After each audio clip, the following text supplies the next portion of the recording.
ಸತ್ತದ ಒಳ್ಳೇದಾಯ್ತು. ಯಾವತ್ತು ಅವನ ಹೆಸರು ಖರಾಬ್ ಆಗೋದು ಒಂದು ಸಲ ರಾಕಮ್ಮಸ್ಕೊಂಡು ಕಳಿಸ್ಕೊಟ್ರು. Hallelujah hallelujah. सब लोग कैसे हो? सब ठीक हो?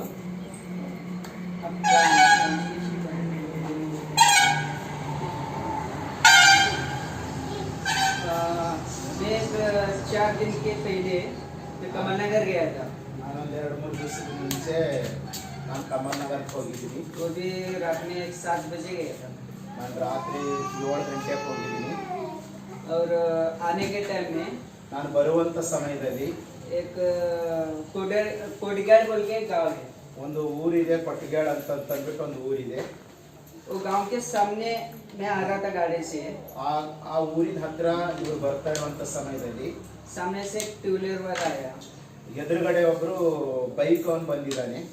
वो एकदम मेरा गाड़ी के सामने से ही लेके गया, एकदम कट मार के लेके गया। ಅವನು ಪೂರ ಇವ್ನ ಗಾಡಿಗೆ ಹತ್ಕೊಂಡೇ ಅವ ಮುಂದಕ್ಕೆ ಹೋಗಿದ್ದಾನೆ ಎಂಬುದಾಗಿ ನಾವು ನೋಡ್ತಾ ಇದ್ದೇವೆ. मैं क्या किया, मुझे ऐसा एक आवाज आने लगा पीछे से। ನನಗೊಂದು ಹಿಂದ್ಗಡೆ ಒಂದು ಸೌಂಡ್ ಬಂದಂಗಾಗಿದೆ. मैं सोचा कि यार ये गिरा के बोल के मैं पीछे मुड़ के देखा, ನಾನು ಯಾರಿರ್ಬೋದು ಈ ಸೌಂಡ್ ಅಂತ ಅಂದ್ಬಿಟ್ಟು ಹಿಂತಿರುಗಿ ನಾನು ನೋಡಿದ್ದೇನೆ. लेकिन वो गिरा नहीं। ನಾನು ಅವಾಗ ಬಿದ್ದಿಲ್ಲ. मेरी गाड़ी एक रोड के बाजू में होके गिर गया। ನನ್ನ ಗಾಡಿ ಹೋಗಿ ರೋಡ್ ಹತ್ರ ಬಿದ್ದೋಗಿದೆ. मेरा भी गाड़ी फास्ट में था ನನ್ನ ಗಾಡಿಗೆ ಬಹಳಷ್ಟು ಫಾಸ್ಟ್ ಇತ್ತು. और मुझे किधर भी नहीं लगा, सिर्फ घुटने में लगा है मुझे ನನಗೆ ಎಲ್ಲಿ ಹತ್ತಿಲ್ಲ, ಸ್ವಲ್ಪ ಕಾಲಿಗೆ ಕಟ್ಟಿರ್ತದ.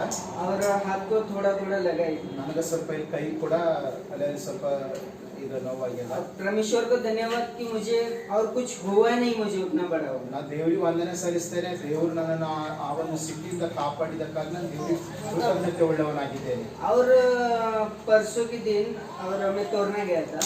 ನಾನು ಮೊನ್ನೆ ದಿವಸ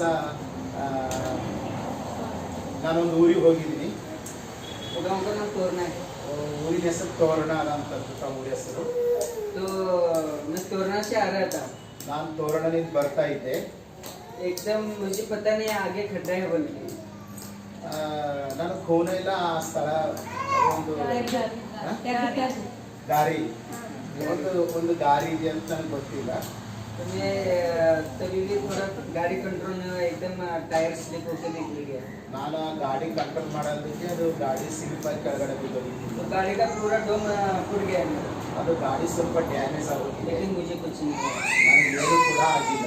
मैं परमेश्वर को मेरे हृदय से बहुत धन्यवाद करता हूँ। ದೇವರಿಗೆ ನಾನು ಸ್ತೋತ್ರ ಮಾಡ್ತಾ ಇದ್ದೇನೆ. ದೇವರು ನನ್ನ ಜೀವಿತದಲ್ಲಿ ಮಾಡಿದಂಥ ಅದ್ಭುತವನ್ನು ನೆನೆಸ್ಕೊಂಡು ನಾನು ದೇವರಿಗೆ ಕೃತಜ್ಞತೆ ಉಳ್ಳವನಾಗಿದ್ದೇನೆ. क्योंकि मुझे ऐसा कुछ हुआ ही नहीं, मुझे इतना बड़ा एक्सीडेंट से बचाया मुझे। ಅದು ಬಹಳಷ್ಟು ಡೇಂಜರ್ ಪರಿಸ್ಥಿತಿಯಿಂದ ನಾನು ಬದುಕಿದ್ದೀನಿ ಎಂಬುದಾಗಿ ನಾನು ದೇವರಿಗೆ ನಾನು ಕೃತಜ್ಞತೆ तो वैसे भी आजू बाजू वाले लोग आके मुझे उठाए, ನನಗೆ ಬಾಜುದಲ್ಲಿರುವಂಥ ಅನೇಕ ಜನರು ಬಂದ್ಬಿಟ್ಟು ನನ್ನನ್ನು ಎಬ್ಬಿಸಿ ನಿಲ್ಲಿಸಿದ್ದಾರೆ. तो मुझे उठने भी नहीं हुआ रहा, ನನಗೆ ಎದ್ದೇಳಕ್ಕೆ ಕೂಡ ಆಗ್ತಾ ಇರಲಿಲ್ಲ.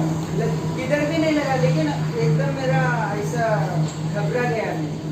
ನನಗೆ ಎಲ್ಲೋ ಹತ್ತಿಲ್ಲ, ಕರೆ ಭೀ ನನಗೆ ಸ್ವಲ್ಪ ದಡೋಡಿಕೆಯಾಗಿ ನಾನು ಸುಸ್ತಾಗಿ ಹೋಗಿದ್ದೀನಿ. बाजू वाले लोग बोले, ಅಲ್ಲಿ ಬಾಜುದಲ್ಲಿರುವಂಥ ಜನ ಹೇಳಿದ್ದಾರೆ, इधर जो भी गिरा है इधर कोई भी बचा नहीं। ಅಲ್ಲಿ ಬಹಳಷ್ಟು ಜನ ಹೇಳಿದ್ದಾರೆ, ಇಲ್ಲಿ ಯಾರ್ಯಾರು ಬಿದ್ದಿದ್ದಾರೋ ಅವ್ರು ಯಾರು ಕೂಡ ಉಳಿದಿಲ್ಲ. धन्यवाद करता हूँ मेरे परमेश्वर। ದೇವರಿಗೆ ಸ್ತೋತ್ರವಾಗಲಿ. ದೇವರ ಅಂತರಲ್ಲಿ ಕೂಡ ನಮ್ಮನ್ನು ಕಾಪಾಡಿದ್ದಾನೆ. जोर से परमेश्वर के लिए ताली बजा। ದೇವರಿಗೆ ಸ್ತೋತ್ರ